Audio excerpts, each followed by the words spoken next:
Yo, what is going on? Welcome back to another Elevate interview. I'm here with my dog Jake Wells, What up? one of the most jacked men you'll ever meet. You'll see this guy and you'll tell really very quickly that he has no body fat on him whatsoever. It was bulking season for most of 2022, but we're gonna get into Always that. bulking season. So, bro, what's going on, dude? What's up? Not much, dude. Getting to talk to you. This is the highlight of my day right now.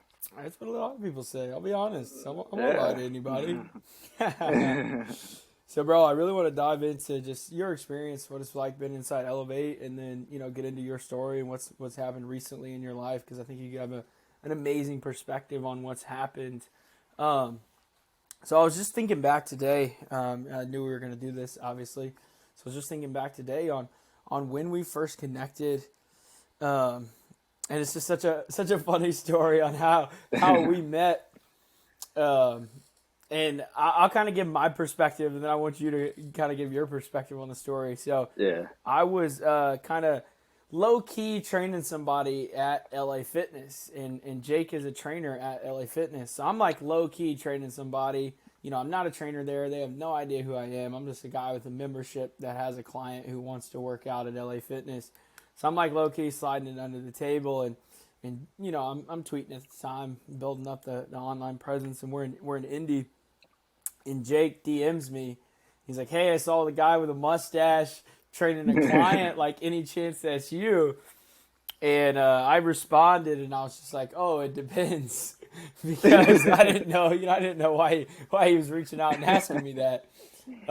Turns out he was just a cool guy that wanted to hang and have a friendship. So I ended up inviting him to IVB the very next morning. That was a Friday. Ended up inviting him to IVB the Yeah. very next morning to train with us there.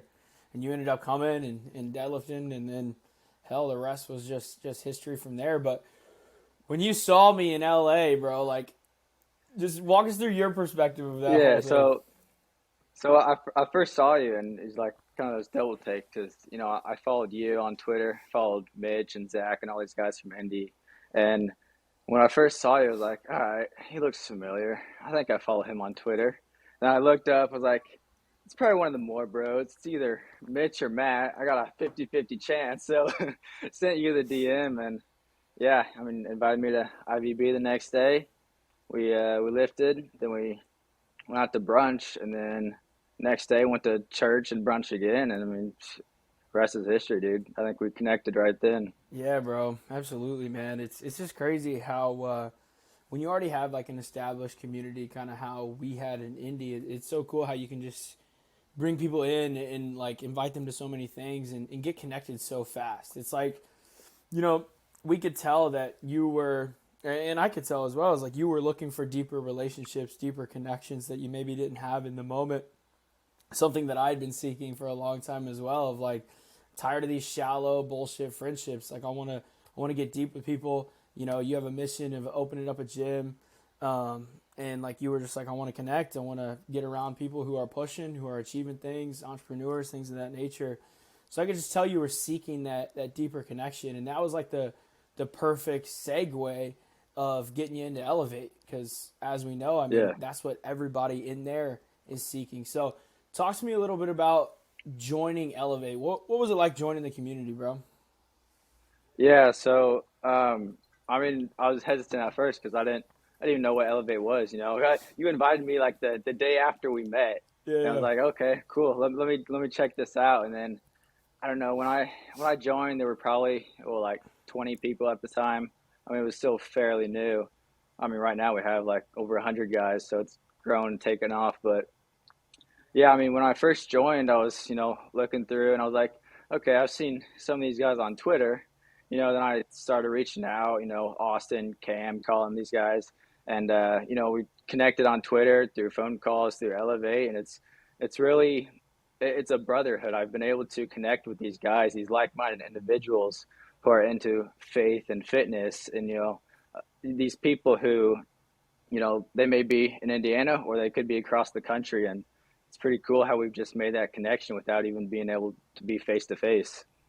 It's incredible, bro. And I love how you mentioned faith right out of the gate because, obviously we all have fitness in common. Like every dude who Yeah, joins he's pushing. And if you're not somebody who's already in shape or jacked, like it doesn't mean you can't join. You can absolutely join. We'll support you and help you get jacked. Like, that's just what we do. yeah, But I loved your mentioning of faith because I think it's so important. And like you said, you came to church like with us second day we met, like literally yeah, day two, you're sitting next to me at church, and like faith is a super vulnerable thing, so it's just so impactful and powerful of how we can seek that depth through God and through faith. So what is your kind of walk of faith been, and then what was your walk of faith after you joined Elevate, seeing everybody kind of be faith based? yeah. So, I mean, I've been a Christian my whole life. Both my parents are Christian. I was raised a Christian, but as a kid, I didn't take it seriously. My parents brought me to church, but I was one of those guys who, snuck in my Game Boy and tried playing during the service, and just I was bored with it. I didn't think anything of it. And then, as I got a little older, started to get into the Bible a little bit more. Mm. Started, Bible study, and it's been cool to take that next step to not only reading the Bible, but being able to talk about it with other guys in the community, because hearing their perspective, asking questions, answering, I think the best way to learn is to teach, Mm. and being able to make connections with other people in that community. It's really helped build my faith, because I'm not in this alone. I can, talk to other guys about this who I didn't know before. Yeah, dude. And like for anyone listening to this, like Jake is not a very outgoing guy. Like he's super introverted, wants to stay to himself, Yep. doesn't want to necessarily reach out to people, doesn't necessarily want to put himself out there. And just seeing him, even reach out to me, a complete stranger that he's followed on Twitter, that was a bold move, of course, for you. I know it was. And then showing up to a new gym. Obviously, you feel very comfortable in the gym. You fucking know the gym better than anyone on this fucking planet. But joining a community of all these guys, like you said, there's only 20 guys at the time, but you had to start putting yourself out there. And I've seen you grow so much, bro, from being just that shell kind of, that introvert, like I don't want to talk. Now we get you around these guys, get you on calls, whatever. Now you're fucking Yeah. talking, now you're sharing, and it's been incredible to watch you grow. And I think that that's a testament to getting vulnerable around faith, is because, like, if you can share and get vulnerable when we're talking about God, you can easily share and get vulnerable when we're talking about deadlifts or Yeah. nutrition or personal development or business. Like it's so much easier to share about these other things when you can go to the depths of faith with guys. Like I think that's the ultimate vulnerability, if that makes sense. Yeah.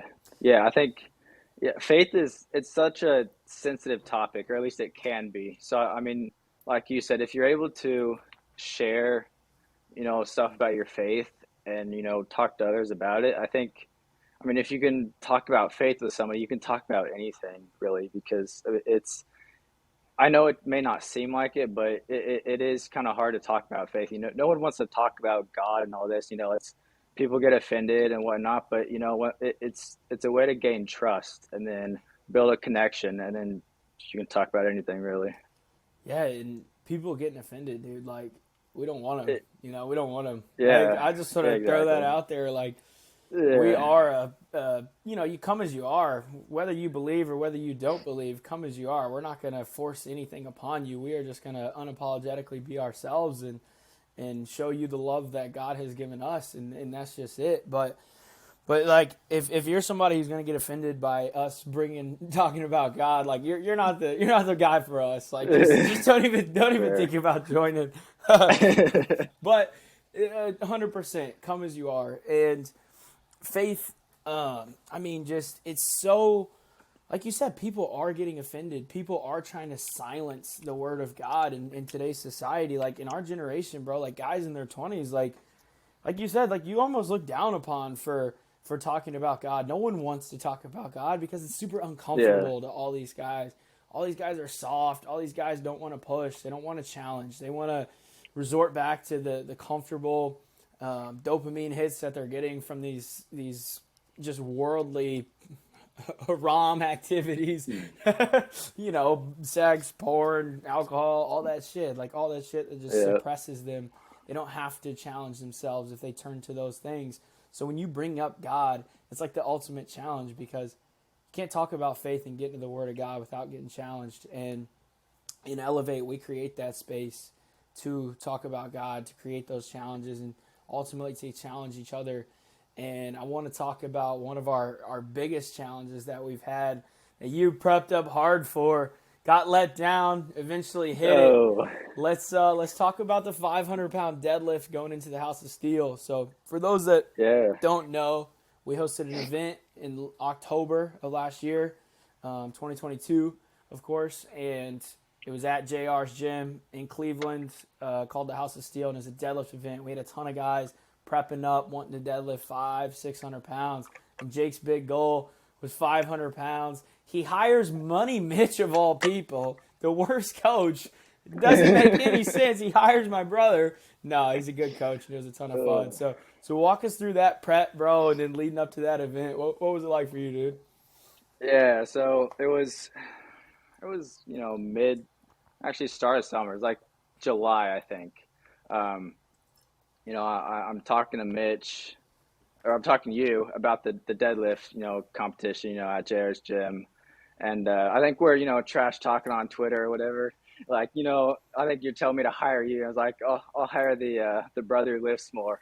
And then you tagged Mitch. And I was like, all right, yeah, let's do this. And yeah, Mitch he was still in Indy at the time because you moved back to Seymour.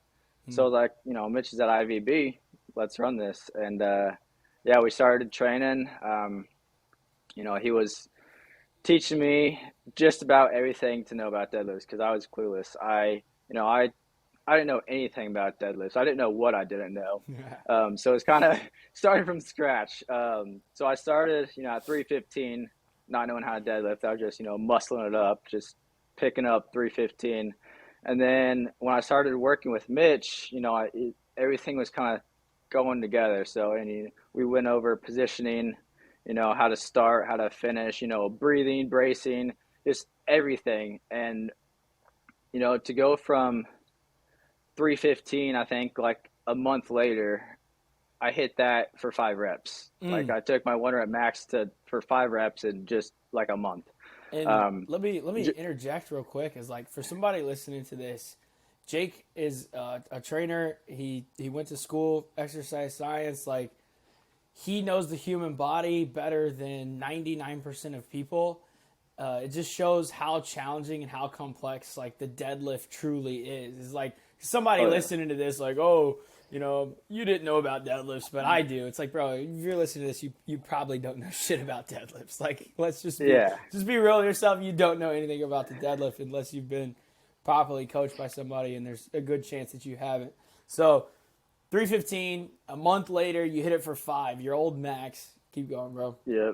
And then, yeah, and then I think after that it was Mitch's seminar. Everybody's there, hyping up. I think I went like 335 for 5. So like a couple weeks later, jumped another 20 pounds, Hell and yeah. then it just kept progressing. And um, you know, fast forward, I think Mitch he moved to Colorado about a month or so after that.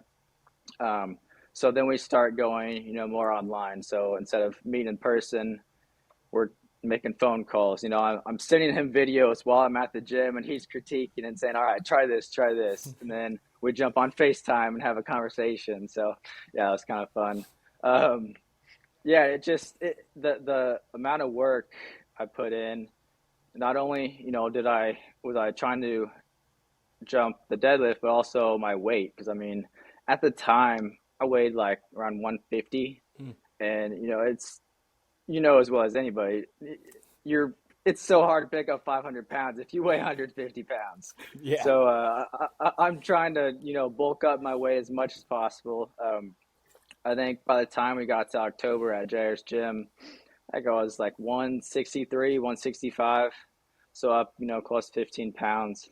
Um, at that event, I ended up pulling 465. Um, So it was a 150-pound PR in like 4 months, which, it's not too bad, but I wanted that 500, so I wasn't even satisfied. I was not happy. But Yeah. yeah, the whole process, I mean, it's just insane to think about, like, because before that deadlift competition, before I even deadlifted, I didn't even see myself lifting four plates, let alone 465 and then 500. Like, Hmm. it wasn't even in my mind. And then once you guys started talking 500, it's like, okay, let me work towards this. Maybe I can do it.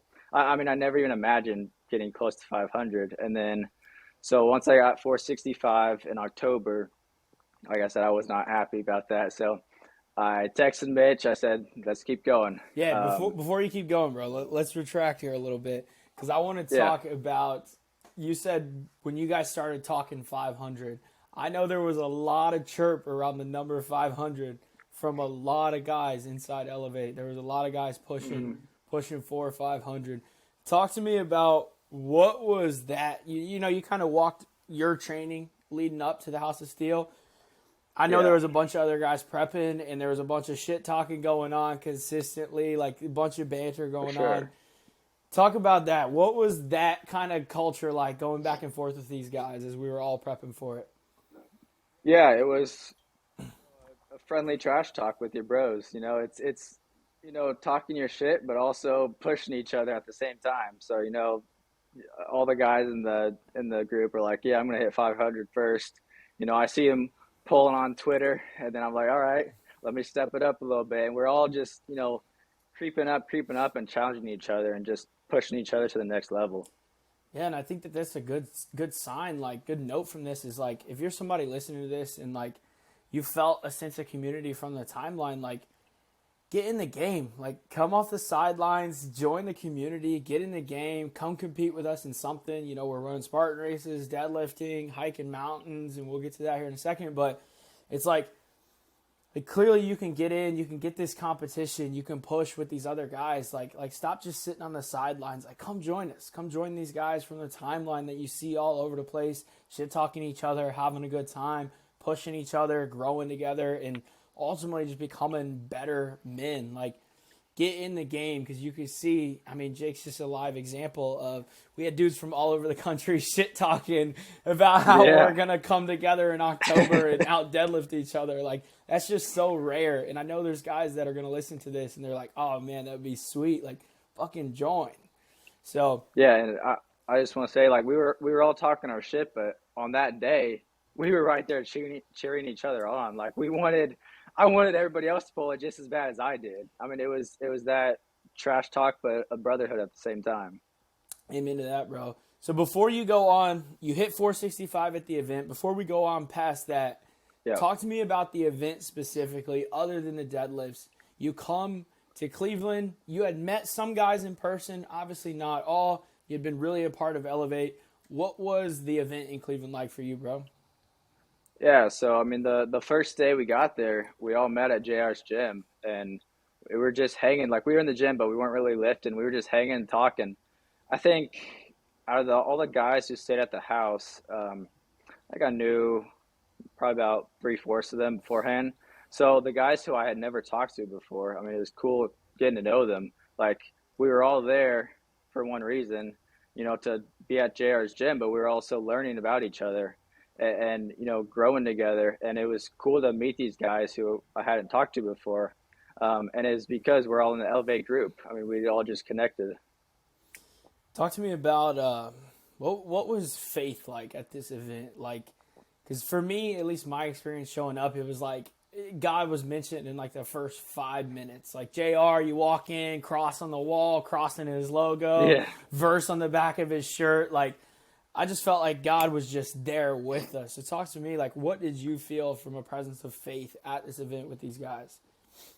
Yeah, I mean, everybody who was there is, a godly man. I mean, we're all Christians. We all think the same, and we could, like you said, I could just feel the presence because we were all there, but we all knew the reason why we were there, Mm. because of God. It's not like none of us have a huge ego, like I can do this all on my own. we rely on others. We rely on God. We know He's the one who gets us through this. I mean, before we left, we all went to church on that Sunday. I mean, it was the whole entire trip. We were really thinking about God. And it's kind of what brought us together. So powerful, dude. So overall, if you just had to sum up that trip, maybe one sentence, a few sentences, a word, what would you just sum up that event with? Yeah, I the atmosphere was electric. I mean, it was, I'd say, electric on that day we were pulling. And I mean, all the other days, I'd just say brotherhood. I mean, we were all Mm, just connecting deeply. powerful, dude. So let's go on past it. I know you're dying to move past. God. So he hits 465. He falls just short of Yeah. his goal of 500. You text Mitch. What do you say to Mitch? Yeah, so I'm telling him, let's run it back, let's keep going. Um, so I think I took 2 or 3 weeks, kind of just let my body rest because before that event, I mean, I was deadlifting twice a week because we had to amp it up because I wasn't close to that 500, and not really to gain strength, but more just learning how to deadlift because I still haven't perfected it. So I'm just practicing. I'm deadlifting twice a week, so my body's just feeling it. Yeah. So take a couple weeks off. I think we start again like it's probably right about mid-November, and I tell him, or he said, let's go 12 weeks. I'll write you a 12-week program. I said I think I can do it in 8. So we lowered it to 8, and then from there it was about second week of January. Mm, It was like that eighth or ninth week. That's when I ended up pulling 500. hell yeah, bro. What was the? I know you pulled it at IVB. What Hmm. was just that feeling of something that like I'll be honest, when I pulled 5 and even when I pulled 6, like I did not have as much of a commitment to my training as I saw you had. Like you were invested, bro. Like you showed up day in and day out. Like you said, pulling twice a week. And deadlift is, for guys listening, like deadlift is the most taxing lift. It absolutely is the For most sure. taxing lift. So to be deadlifting twice a week is very strenuous on your body. And Jake was doing everything he needed to be doing from a recovery standpoint, from a mobility standpoint, from a preparation standpoint to be able to pull 5, gaining weight. I mean, gaining 15 pounds over the course of that time as well. Like you were fucking doing it all. So like, what was it to finally hit that 500 number to you, bro? Like, what was that emotion there? Yeah. So I mean, it was crazy because after it was like a 10-second pull. So I'm fighting it the whole way. I'm like, all right, I'm either pulling this or I'm passing out. Fuck it. So yeah, I finally finished it, and I just all the emotions came out. I was yelling, I was screaming, everyone was chest bumping me. It's like I was just so excited that I put in all this work for 6 months, and I finally did it. So that was a great feeling. Hell yeah, bro. I remember you texted me and you're like, you ever seen a 10-second pull? And I was like, I've been on the wrong side of a few 10-second Yeah. pulls, bro. I've been there. Oh, absolutely, man.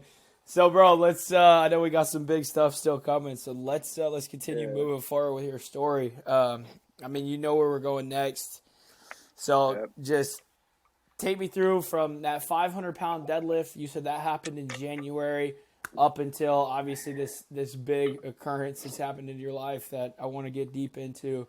What was that timeline like, and tell the people what happened, bro. Yeah. So Um, I think it was, if I go back, it was like 9 days later after I pulled it. I was playing basketball with some buddies, and within like the first 5 minutes of playing, I have the ball.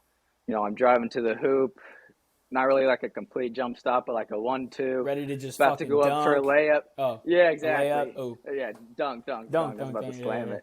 Yeah, yeah, yeah. Yeah, and both of my knees just gave out on me.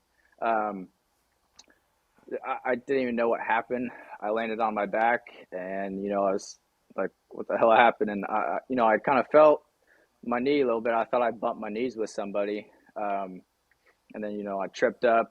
Then I my knees are probably like 90 degrees. My feet are on the floor, my back's on the floor, and I'm trying to straighten my leg because I was about to get up, and I couldn't straighten my knees, yeah. both of them. And then I lean forward and I'm staring at both my kneecaps. Mm. They're in my thighs, sitting at the bottom portion of my quads. And as soon as I saw my kneecaps, I knew what happened. You know, my brother's playing with me, and he's walking up. I look at him. I said, I just tore both patellar tendons. And yeah, it, like right after that happened, you know, they're asking me, can you get up? Can you get up? And none of them knew how serious it was, but I knew exactly what happened. So I'm telling them, you know, call 911. So the ambulance comes, pick me up, and takes me to the ER. And then about 3 days later, I ended up getting surgery, you Mm. know, to repair both of those tendons. And And right now, what time was that? Like what month was that? Because this was it was 2023 for those listening. Like this is very yeah, recent. it was the end of January. I think it was the night of the January 23rd, and then I had surgery January 26th. Cool. So this is about eight weeks from surgery. And before you go on, bro, like I said before, like Jake is the guy who does more for his body than anyone I have seen. Like anyone on Twitter that you follow, any social media fitness fucking guru that you look up to, Jake does more than that guy for his body. And so for Jake to obviously you drop something in Elevate about how you tore both your patellar tendons, and man, just for me, my heart just broke for you, dude, because I just immediately just got pissed off. Like I was like, this is just fucking unfair, and because you are a guy who I've seen just put in more work than anyone. I mean, for the 500-pound deadlift prep, and you'd been struggling with the knee problems before. You know, you had been Mm-hmm. doing knee prehab work. Like, you had been doing all the shit, wearing the barefoot stuff, trying to fix your toes, like the toe spacers. Like, Jake is all the fuck out on his health and his nutrition. Like, he hasn't had a microwave for a fucking decade. I'm telling you guys, this guy does more than anyone. So I really want to just set that stage because, like, health and fitness at this point, right before you shattered your knees, like, it's your entire identity. It's For who sure. you are. Like, you are the guy that didn't have the microwave. You are the guy that's eating grass-fed, homegrown, fucking no body fat, fucking shredded, like putting in the work, hitting the mobility, doing everything. So you get this surgery, bro, and just talk to me about, like, your identity in that moment. Like, what was that just running through your head when you know you got to get surgery or post-surgery? What were the kind of the emotions there? Yeah. Well, yeah. I'll start off. You know, the night it happened, because this is kind of where my faith comes in. I was laying there. You know, everyone's staring at me. I knew, you know, I'm done for a while. And then one of my friends comes up and he, you know, puts his hand on my shoulder because I'm beating myself up. I'm feeling every emotion. I'm banging my head on the floor. Just, you know, like, can't believe this is happening. Puts his hand on my shoulder and says, "You're gonna be okay, Jake." And then I said, "Can you pray for me?" So Mm, we all gathered. Everyone circled around me. We all bow our heads, and then he just starts praying for me, and just, you know, sitting there listening, you know, praying myself. And then as soon as he says amen, I could feel all the anger, all the pain, all the hate, all my anxiety just kind of leaving my body. mm. And then that's kind of where I felt God's presence right there and there. And I knew from that point that, you know, to get through this process, I'm going to have to put all my faith in God. You know, I don't know his plan. I may hate it, but he knows what's best for me. And there's something that's, you know, it's going to be better because it's his plan. You know, it's, you know, one of my bracelets I wear, it's Jeremiah 29:11. For I know the plans I have for you, plans for you to prosper and not to harm you. So that's kind of faith, you know, knowing God has something planned for me that I don't know about, but it's going to put me in the best position. So I think just right then and there, I was like, okay, God, I'm listening. You know, everything I do right now is going to be because of you and for you. Man, and just, dude, I got chills just listening to that. Like, just thinking about that. Like, I just kind of pictured myself in that moment with you and just hearing that, obviously I don't know the words of that prayer, but just hearing that amen and just feeling that weight be lifted off of you. You like, Yeah, God was there, you know. Oh, I felt it 100%. I mean, I don't feel like I've ever been closer to God than I am right now. I think it's, a big part of it is because of this injury. So powerful, dude. And I think it's so important for, it was obviously a recalibration of your identity in that moment. It's like, health and fitness became a huge identity of who Jake was. Hmm. And then now the knees, an injury, you no longer can do the things you were capable of doing before. It's like you're rooted back in God. And I want to just make note of that to everybody listening is like, I know if there's a father listening or a husband listening or a boyfriend listening or, a health and fitness guy listening or an entrepreneur listening, like these worldly identities are awesome. They're awesome. Like push, become the best dad you can be, the best brother you can be, the best entrepreneur you can be, the most jacked you can be. But understand at the end of the day, all these things can be taken away. And the only thing that can't be taken away is your identity in God. And again, Jake's story right there is just such a testament to that. But I want you to keep going for me, bro, because I think it even gets better than this just from what we, texted about the other day. Yeah. Like I read that message or maybe it was an audio message. I can't really remember, but Yeah. Audio. yeah, audio message. And I just heard you saying that and I was just like, wow, like it really recalibrated my perspective and it was just so powerful for me to hear. And I was like, dude, we got to share this with the fucking world. Like that's ultimately I think the reason we're on here, I think we maybe had it scheduled, but I was like, we got to get Yeah. this on and share this with the world. So walk us through, bro. What's been the rehab Yeah. like? What's been your mentality? What's it all been like, dude? So yeah, I mean those first couple weeks, I can't move. I have zero function in my quad, so I can't even pick my leg up.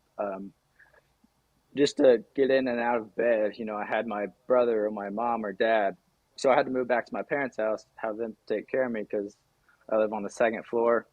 I can't walk up and down the stairs. I can't even take care of myself, so I'm at my parents' house. Just to get out of bed, they have to pick my feet up, and kind of rotate me so I can get my feet to the floor. And then, they bring over my walker. I'm, muscling myself up with the walker. And it's, creeping slowly to wherever I need to go, bathroom, whatever. But yeah, those first couple of weeks, I didn't do really anything but lay in bed just because I couldn't get up.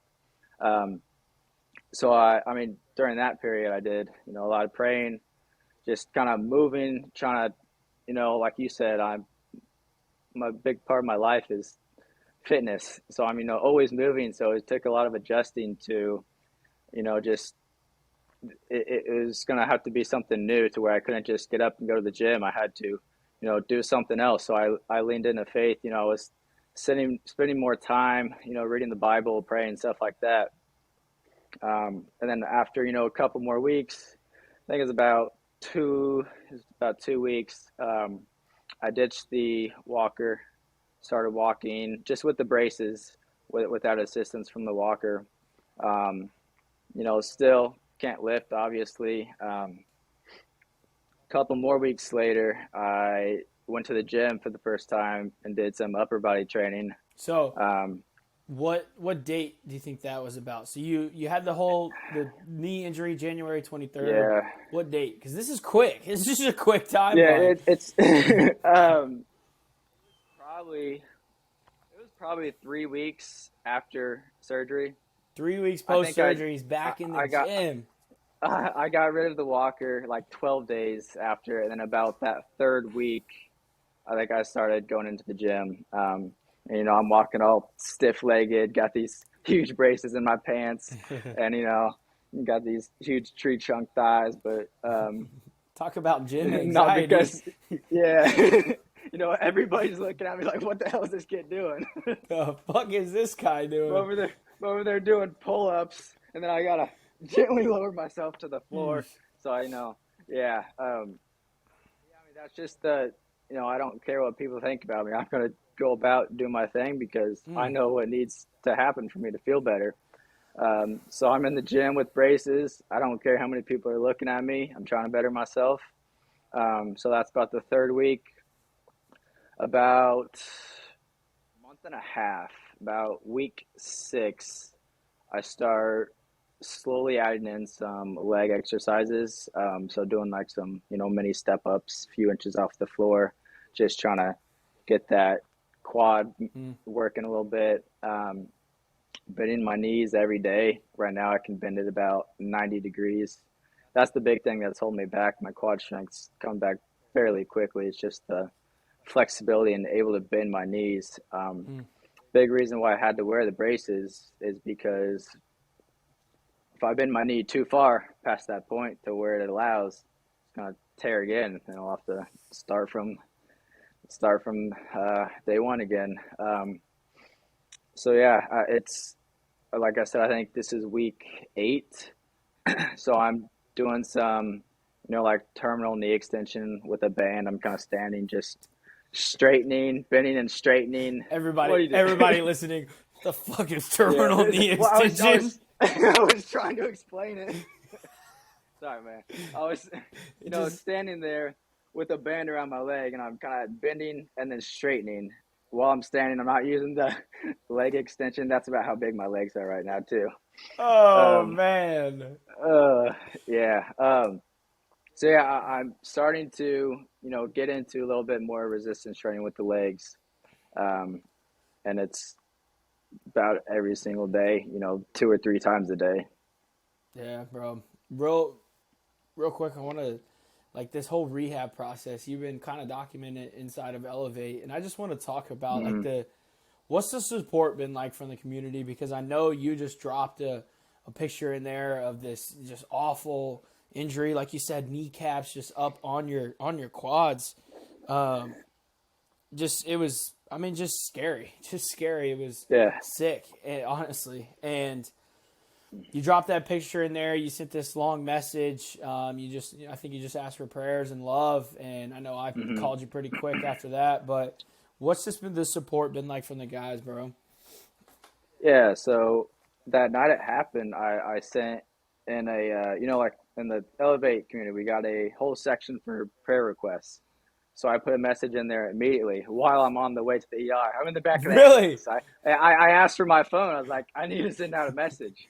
So yeah, I Wow. put a message out there because I mean, I don't know if everybody saw it, but we have over 100 guys. I could have had 100 guys right then and there praying for me. And I mean, that's how big of faith I have. I just, I wanted as many people to pray to God, because I was scared as hell. I didn't know what was going on. I was, in pain. And, a few days later, I sent in those pictures and, updating everybody. And I got so many texts and so many messages on Discord, from the guys just pouring in me saying, man, I'll keep you in my prayers. If anyone's going to get through this, it's going to be you. And I mean, just so many guys who were just pouring into me, just supporting me. Yeah, dude. And I was like I said, just heartbroken for you. Immediately, just absolutely heartbroken. And then I kind of got this I don't know, this vision, bro. I think that it's one of my gifts that God has given me, is being able to see a vision for people. When they tell me what they want to do with their life, it's like I help them build that vision and work towards that vision. Mm-hmm. And I know with you, you have this. I want to own a gym, and I just saw this bro, this comeback story is gonna be fucking incredible. I see you sharing this to the entire world, and I'm just so grateful, bro. Like I feel like this is like one of the first, platforms you're going to be sharing this story on. And I know this story is going to be shared with millions, bro. And it's going to be used to save a lot of people, a lot of knee problems. I know that. Yep. I know that for a fact. I know God is just working through this injury, bro. And I think you've come to terms with that. But let's talk about the voice message, bro, because Oh, yeah, yeah, yeah. I I got got chills, kind of man. Like sidetracked there. you sent me. So Jake and I, we were talking is last week, and he sends me a video of him kind of hobbling around. He's trying to walk, and he's like, yeah, I did some leg press, and I just responded, and I just said like, it was a very ignorant response of mine. I'll be honest. I was like, I was like, you just have to be scared shitless, right? Like you just have to be so scared, like. For me, just thinking about it, I just picture if my knee was in a vulnerable spot, I wouldn't want to load it at all. Like you said, you're 3 weeks post surgery, you're back on the fucking horse, you're walking, you're trying to do everything you can, you're driving months before your doctor's telling you you're allowed to be driving. You're just fucking taking relentless action, and I'm like, dude, are you not fearful? And what was your response to me, bro? Yeah, so after I read that text, I was like, asking myself, am I scared? Am I nervous? And I didn't feel it because, to go through this injury, there was nothing I could do about it. Like you said, I do almost more prehab, injury preventative stuff than anybody. I couldn't have done any more to prevent this injury. So that's kind of where I said, okay, I can't control everything. That's when I have to lean into God, put my faith into God. He's got me. I got to trust him through this whole entire process. If it's meant to be, it'll be. If not, then it's fine. His plan is bigger than my plan. So I'm just leaning into him, trusting him throughout this whole entire process. Every time I'm doing a squat, whatever, I'm not even thinking about it. I'm not nervous. I'm just talking to God. I'm trusting God. It takes me right to, I know this is like a cheesy, corny Bible verse that, it doesn't matter, but just Philippians 4:13, bro. Just really reminded me of Philippians 4:13 right there. Just I can do all things through Christ who strengthens me, and it's like it's almost like physical strength in this moment for you to be able to do these squats, walk around, drive, just everyday things that we all take for granted every fucking day. The ability to just be able to drive to the store, the ability to just be able to walk into the gym without braces on, without weak knees, without having to worry about if I bend my knee too much, it's just going to tear again, and I'm right back to square one. Like, Yep. I know there's guys listening to this that, and myself included, like I just got back from jiu-jitsu today, and I just take for granted the healthy body that God has blessed me with. And there's also people listening to this that God has blessed you with a body and you are not taking care of it. Like, that's a problem. That is a problem. Like, you absolutely need to be taking care of your body. You need to be doing everything to build your body to glorify God. And if he's blessed you with a body that's capable of these things, like, don't take it for granted because it can so easily be taken away. And your Yeah. story, bro, is just powerful, I man. Yeah, so I remember also putting in a message, shortly after this happened in the Elevate community. I was, telling everybody, don't take everything for granted. I was picking up 500 pounds the other day. Today, I can't even pick myself up, So it's like, they say, a healthy man wants many things, and a sick man just wants one thing, to be healthy. Mm, Don't take anything for granted. mm. I remember after I kind of figured out where your headspace was after the injury, kind of, I wasn't going to go in with this joke right away, but after I kind of figured out, like, okay, he's good, he's in a good headspace, I said, well, at least God let you deadlift 5 before this happened. Yep. At least he let you Yep. hit that, bro. Oh, Man, could you imagine yeah. if it would have happened before you deadlifted 5, you'd have really been pissed. Yeah. Just like right there, so close, and then damn, gotta start over. Haven't even hit 500 yet. So yeah, it's I'm so glad I did get that. Yeah, bro. So last thing before we jump off of here, I just like you had signed up before this whole knee injury. Jake had signed up for the Elevate Spartan race down in Houston that we just did, I think 2 weeks ago. He was ready to run this race, dominate, come down to Houston and hang with us. And he paid his ticket, whatever, and this whole injury happens and I was like, I guess I owe you a refund, bro. Like, and but now I just want to just touch on like your, I don't know. It's just this belief in God and this faith in God. I truly believe that I know it because you're saying it.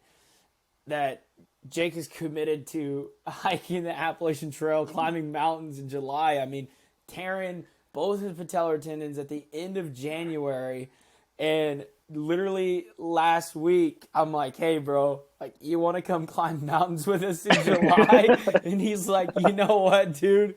I'm fucking in. And I'm like, oh, my God.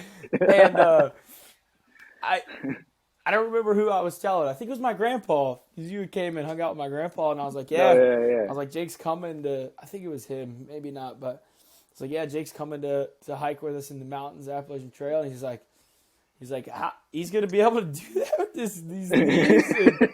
And I was just like, yeah, God's got him. Like, God's got him. So just, Got me. just that belief, dude. That belief is just something that I think everyone can learn from. This faith in God, this belief that He's instilled in you. It's because it's like, yeah, there's a faith and there's a reliance on God, but he's also given you the power to take this relentless action. Like, he's given you the power, he's placed it in your hands. And I think that's where a lot of people can stumble with faith as well, is like they just kind of sit back and just, oh, well, God didn't want me to do this, God didn't want me to do that, that's why I didn't do it. And God really calls us to an active faith.